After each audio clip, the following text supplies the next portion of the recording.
آج اللہ کے فضل و کرم سے پاکستان کے اہل اسلام کے لیے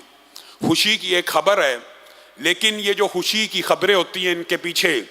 جد و جہد کی ایک طویل داستاں ہوتی ہے جس کو فراموش کر دیا جاتا ہے۔ اور خوشی کی وہ عظیم الشان خبر یہ ہے کہ پورے ایک سال سے جس ٹرانسجینڈر بل کے حوالے سے آپ کے سامنے سوشل میڈیا کے اوپر، ٹی ویوں کے اوپر، پورے ملک کے اندر ذہن سازی کی کہ یہ کون سا بل پیش ہو گیا کہ کوئی بندہ اپنے آپ میں مرد ہونے کے بعد یہ سوچے کہ میں عورت فیل کر رہا ہوں اور جا کے اپنی جنس کو تبدیل کروا لے۔ یہ بل اسمبلیوں سے پاس ہو چکا تھا جس کے خلاف ایک تحریک کو بپا کیا گیا، اور اس تحریک کے اس منبر و محراب سے آپ سب شاہد بھی ہیں، سوشل میڈیا کا اوپر محاذ ہو، ٹی وی کے اوپر ہمارے پہ یہ ایلیگیشن تھا، آپ ٹی ویوں کے اوپر، سوشل میڈیا کے اوپر تو یہ فائٹ کرتے ہیں، عدالتوں میں کیوں نہیں جاتے؟ اللہ کے فضل و کرم سے ہمارے وکیل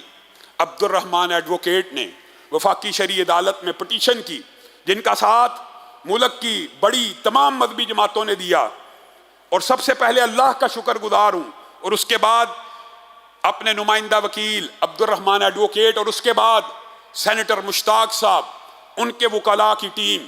تنظیم اسلامی ان کے وکلاء کی ٹیم، جمعیت علماء اسلام اور ان کے وکلاء کی ٹیم کا بھی شکر گزار ہوں کہ انہوں نے ہمارے شانہ بشانہ وفاقی شرعی عدالت میں یہ کیس لڑا۔ لیکن میڈیا کے اوپر، سوشل میڈیا کے اوپر آپ شاہد اور گواہ ہیں کہ ٹرانسجینڈر بل کے خلاف جو دلائل ہیں،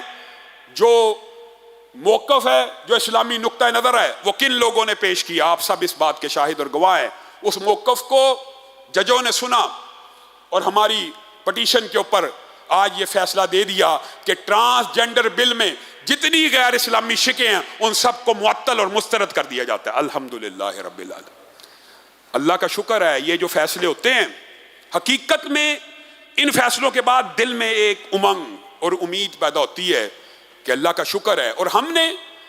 اس کیس میں بھی پاکستان کے اس آئین کو استعمال کیا کہ قرآن و سنت سپریم لا ہے، پارلیمنٹ پاس کر لے قرآن و سنت کے خلاف کوئی بل تو کیا وہ بل بن سکتا ہے؟ تو اللہ کے فضل و کرم سے ہمارے دلائل کو جب ایسا کوئی فیصلہ آتا ہے تو دل میں یہ ایک امید پیدا ہوتی ہے کہ اللہ کا شکر ہے کہ ابھی بھی کچھ ایسے جج اور پاکستان میں آئین اور قانون اس حد تک موجود ہے کہ جو قرآن و سنت کو سپریم لا مانتے ہوئے غیر اسلامی شکوں کو معطل اور مسترد کر دیتے ہیں۔ اور میرے بھائیوں، لیکن ایک بات یاد رکھو، اس ساری جدوجہد میں ایک بات بڑی اہم ہے، وہ کیا ہے؟ مذہبی جماعتوں کا کردار۔ اور میرے بھائیوں، اللہ کی قسم، مذہبی جماعت کا کام اور دینی جماعت کا کام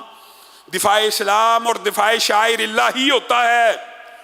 اور اپنی قوم، اپنے مسلک اسلام پسندوں مسلمانوں کے حقوق کا دفاع کرنا ہوتا ہے۔ مذہبی جماعتوں کا کام یہ نہیں ہے کہ عمران خان زندہ باد اور نواز شریف زندہ باد اور بلاول بھٹو زندہ باد کے نعرے لگائے جائیں۔ مذہبی جماعتوں کا کام ہے نظام مصطفیٰ زندہ باد کا نعرہ لگایا جائے، قرآن و سنت زندہ باد کا نعرہ لگایا جائے، اور جب بھی خلاف اسلام کوئی آئین بنے اس کے خلاف کھڑے ہو جایا جائے۔ جس طرح ٹرانسجینڈر بل کو وفاقی شرعی عدالت نے آج معطل کر کے ہمارے دلوں میں ایک نیا ولولہ تازہ پیدا کیا اور پاکستان کے اسلام پسندوں کو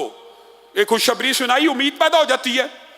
کسی طرح سود کے خلاف بھی فیصلے آئیں گے، اور سود کے خلاف بھی فیصلہ آیا، مسئلہ امپلیمنٹیشن کا ہوتا ہے۔ تو ہمیں قانون کا اور آئین کا راستہ ہمیشہ اس لیے اختیار کرتے رہنا چاہیے۔ اللہ نے ہمیں 1-1.5 سال کی جد و جہد کے بعد اگر یہ کامیابی دے دی ہے تو ہو سکتا ہے مزید اللہ تعالیٰ